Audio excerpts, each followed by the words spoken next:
Hello, hello, hello, hello, hello.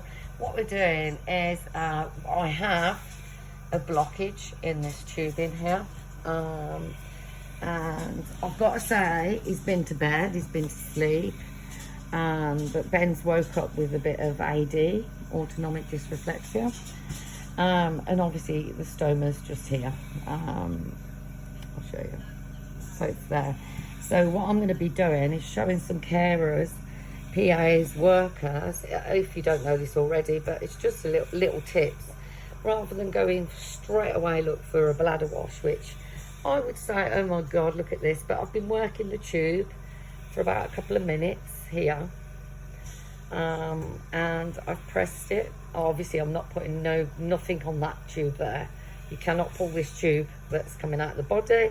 But here I've been trying to get this piece, work this little bit here, so we can get a good flow, rather than do a bladder wash. So I'm pinching and squeezing.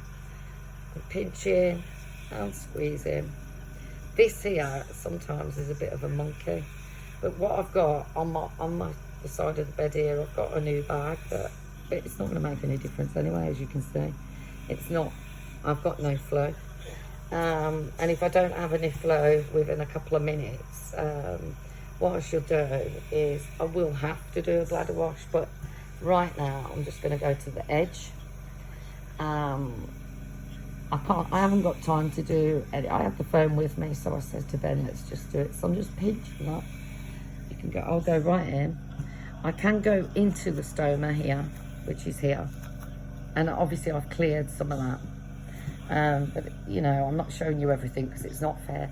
But what I've done inside is I've gone along and I've pinched and just done a little movement like that. I am not in any way, shape or form pulling the tube in at all. Okay, Superpubic Catherter, if anyone wants to call it that. Ben had a late night, but he did drink 1,500 yesterday, plus 250 mils of coffee. And what else did you have, Ben? And are you feeling okay? Yeah. Feeling all right. So this is going to work, but it's going to take me a while to get this out, look. As you can see, it's gone, some of it's gone through. And I could tell you that now because it's there, look. So what we need to do is carry on working the bottom. I know not many nurses would do this, or they probably go straight in, and doctors and surgeons not going to go straight in for a bladder wash, but I do not want to irritate his bladder. I don't want to do it, and the best thing for us to do at the moment is, because I don't want him to obviously go to any doctors, hospitals, whatever, this is the way you deal with it at home. I've had 30 odd years experience with it, so can you see that bit there? Whee, look, I will get that through.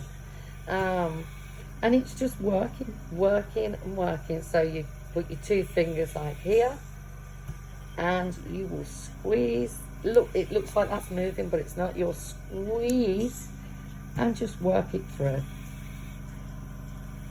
I mean, this is going to take a while for it to come through it this way, but you know what, we'll get there. No, I haven't had time to put anything surgical on, but this is a dirty procedure. I wouldn't class it as a clean procedure anyway. And it's not like I'm going in on the inside. I am just trying to work this catheter so I can get it moving again. Like I said, I'm just doing slow pinch movements, not tugging in any way, shape or form on this catheter, because that's when it would be pulled. Ben did pull this last night before he went to bed, so I might have to re-insert the catheter. I don't know. I hope not. I hope I can just get it working, get a flow going.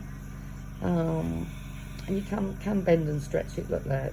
I know it looks like, oh my God, what is she doing? I've been doing it for years, so don't worry about it. It's not going to harm your client as long as you don't pull from there, from your stoma, or any other stoma that you've got in your body. That, you know, they're all the same. You know, you can't get pulling on these.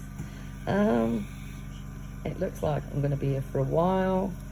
Unblocking this tube and try and get this flow going, because see, that's come through already. So the next lot will come through soon. Like I said, you can see the colour coming up, you see, but we do need to go back to the top, and I do need to squeeze. I've already done the kind of stoma. I didn't want to show you the stoma area, but as you can see, what I'm doing is nothing like massive. And a lot of people would go, oh God, Tony, why didn't you go and put a bladder wash through? Well, you know what, I don't want to put a bladder wash through if I can help it. That tube is getting clearer now, as you can see. And the reasons why, like I'm saying, bladder wash, is because it does irritate everybody's bladder. Everyone's different. When Ben was younger, we used to have to bladder wash every week, if not every 2 days. Obviously, you had a tracheostomy and the tubing back then, do you know what I mean? But this, I have to say, you know, I mean, I've just looked at the time now, it's 6 minutes. So 6 minutes I've worked on this, and probably about a minute or two before I put the phone on. So, and if you can hear that noise in the background, I'm not going to show you Ben because he's actually on his ventilator. So that's kind of the noises that a ventilator and oxygen makes. But I'm going to tell you now, that noise in a hospital is a lot quieter in intensive care. But I will say to you, it is a lot noisy when all them, a lot more machinery, a lot of everything. And you know, sometimes I used to go home asleep with bleep bleep bleep bleep bleep bleep in my ear all night. You know, it was a pain in the backside, but this is what intensive care like. I'm trying to keep people out of intensive care by wanting to give tips. I have not been able to come online. I haven't been able to do nothing.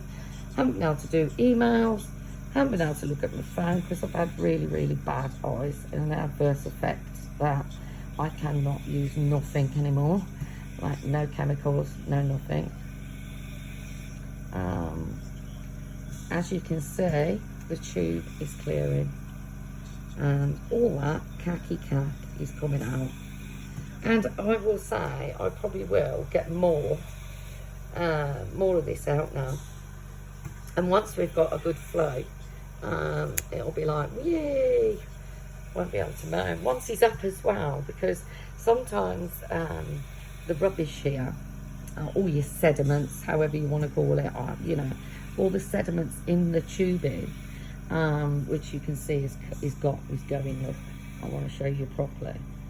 All right. I mean, what I had, it was brilliant the other month, from this tube into here, right about here, I had kidney stones in my actual hands when I was like doing the same as what I'm doing now, and they were kind of like this big. So and it was like flowing out, and it was like, oh my god, it really blocked the catheter up. No wonder he was having AD.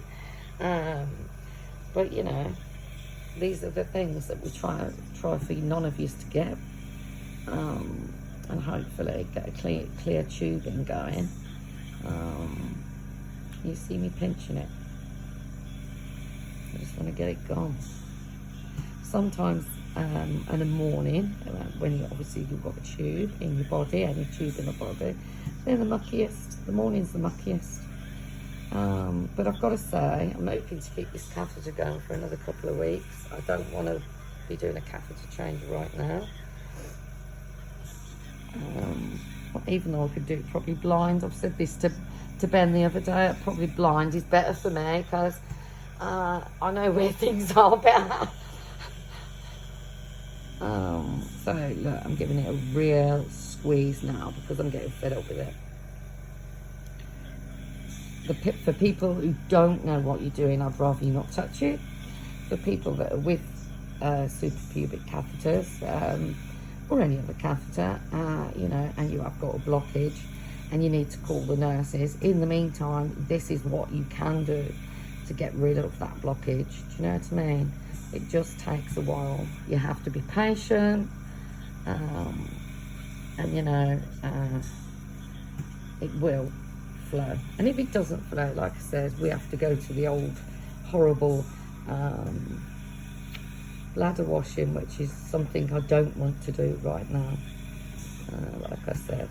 But look, it's coming, it's flowing nearly, but you can see that we're supposed to have a nice clear tube like this. I've got to admit, I've had a clear tube, if you know what I mean, for weeks and weeks and weeks, but this has been my muckiest. There we go, we've got a flow now. We've got a flow coming. Right, can you see the flow? It's coming, it's coming, it's coming, it's coming, it's coming. It will flow in a minute. So what I'm going to do is I'm going to put that down a little bit more like that. Get that flow coming. Right. As you can see, it does take a while. It's not a 5-minute job, because you can't go messing about pulling on that tube, like I said. But to unblock it can be a pain in the backside. And I'm going to leave that now to actually start making. It'll make a flow as soon as possible. And as soon as I get him up and he's had a shower, do you know what I mean? This will just go. Most of it is probably because he's on his bed. I'm not saying probably.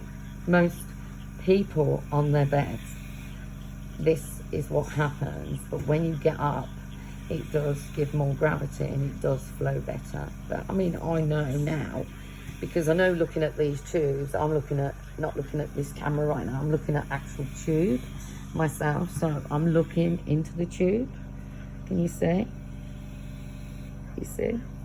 The little bit in the middle is the balloon that goes up inside, that sits in the bladder to keep the catheter in. But if you can see, the only kind of like mucky bit really is just this bit here. But this, I mean, I suppose I could do it on camera if I can. I could have a little look. Yeah, no, that's fine then. I'll just give it one or two squeezes. I don't really want to show people on camera my son there, that's a bit rude. But I think I'm going to have to put this catheter back in if it doesn't flow within 15-20 minutes by the time he's off. But I'll just check. I'll keep checking while I'm getting him up, because he has exercises before he gets up now. So what I'll be doing is I'll do a second video if it doesn't flow, and I'll do a video, just a quick flow. I'll show you a quick flow if and when it starts flowing, which it will. Anyway, I'll speak to you all in a bit. Take care.